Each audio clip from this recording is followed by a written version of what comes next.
Even with the loss of Charlie Kirk, people are still people. People are still hateful. People are nasty.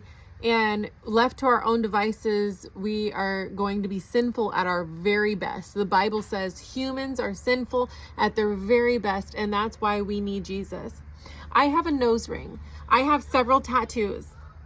I shared a video that I uploaded a while back. Like, I preload them and it popped up, and I checked my comments today, and I got a message from a man named Tommy, or a person, I don't know, man, woman, whatever, but I'm assuming it's a man. It's just a little green bubble where his comment is. And I was talking about boundaries and the importance of boundaries and following God and setting boundaries. And he left a comment saying like, oh, well, I can tell you follow man, you don't follow God. I can tell you that I got every piercing. I have several piercings. I got every piercing that I have before I found Jesus. I took out most of them. I used to have snake bites. I had a labret piercing. I had a Monroe at one point in time. I had my smiley pierced. I've had so many piercings. I had them all around my belly button. I used to look very different. And I think this right here, this is important to note, that when we belittle each other, how are we going to further the kingdom of Jesus? How are we going to reach more? This reminds me of another story. It was someone I know who is a very conservative Christian. I mean, very conservative.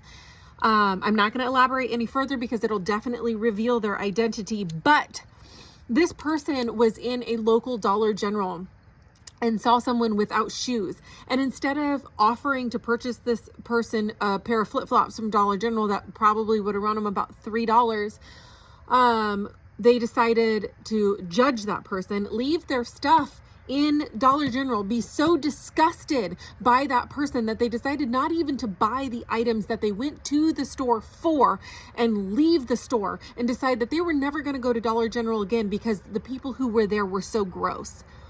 This behavior is disgusting. This behavior is what has turned people away from God in the first place. So to the Tommies, to the people who are leaving Dollar General, you have to be the people who are going to draw in those souls.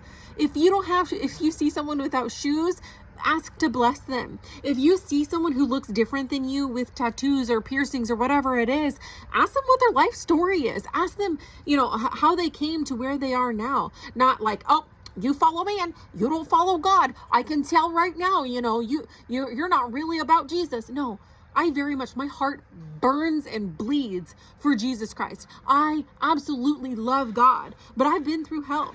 I've been a drug addict. I have lived a life before I found God. And I'm just because I haven't had all my tattoos removed or taken all my piercings out doesn't mean that I don't truly love God. But this kind of behavior, this nastiness, is what pushes people away.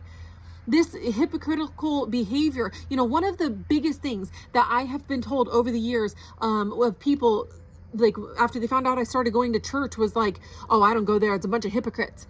We have to be the kingdom. We have to be the love of Jesus Christ. And if you're not willing to set aside your nasty comments and set aside your BS behavior where you abandon people and judge them, you're not going to make heaven crowded. You're not going to draw souls in. We have to be willing to die to ourselves daily. Ask the Lord to purify your heart, to purify your intentions, your motives, and how you approach people. Because we have to align our hearts and our minds with the will of God. And I pray every single day, Lord, I ask you that you would purify my heart and my mind and align me with your will, God. Your will be done on earth, not mine. We got to get it right, guys, or we're going to be pushing people away. All these people that are just recently starting to come to Jesus because of the death of Charlie Kirk, they're going to walk right away again if we cannot turn around and be the people that they need us to be.